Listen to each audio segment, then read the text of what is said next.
bazigamwa n'Imana ibihe byose. Abizigiye Imana ni nk'umusozi Siyoni udashobora kunyiganyizwa, wamushimangiye ibihe byose. Bazigamwa n'Imana ibihe byose. uruhande rwacu Mana, Nanuwe yoshobora kutugwanya, atashikama gushira amanga. turi kumwe na Yesu tuzotsinda.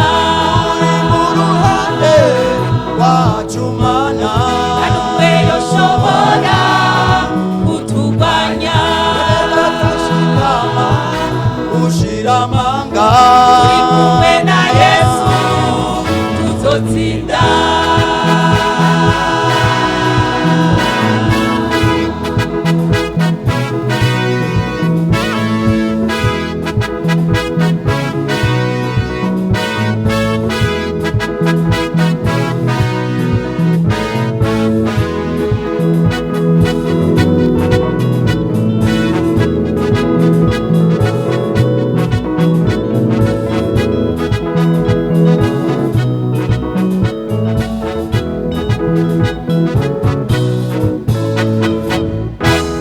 Warahakikije abantu biwe uhereye none gushitsa ibihe byose.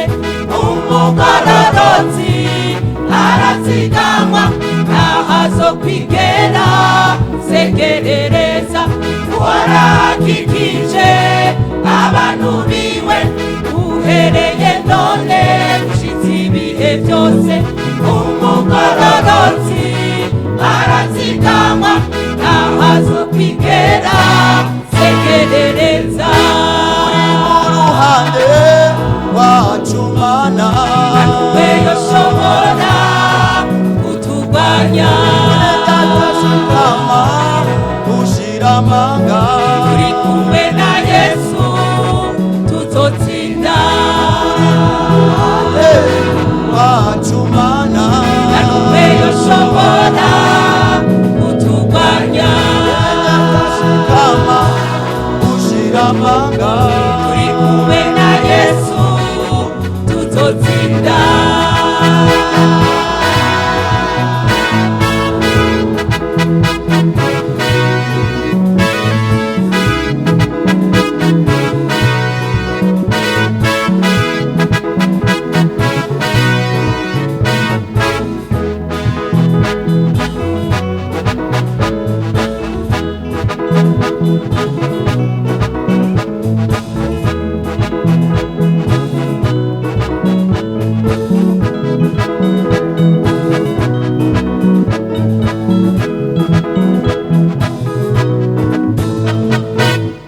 Muri wewe Mana turazigamwa, muri wewe Mana turaremeshwa, muri wewe Mana turatabarwa, muri wewe Mana turishurwa, muri wewe Mana turazigamwa, muri wewe Mana turaremeshwa, muri wewe Mana turatabarwa, muri wewe Mana turishurwa. Mu ruhande rwacu Mana, Nanuwe yoshobora kutugwanya, atashikama gushira amanga. turi kumwe na Yesu tuzotsinda. Uri mu ruhande rwacu Mana, Nanuwe yoshobora kutugwanya, atashikama gushira amanga. turi kumwe na Yesu tuzotsinda. Uri mu bibazo niwihangane, Turi kumwe na Yesu tuzotsinda. uri mu ntambara sigaho kwihebuka. Turi kumwe na Yesu tuzotsinda. Atuye Lazaro ashoboye byose, Turi kumwe na Yesu tuzotsinda.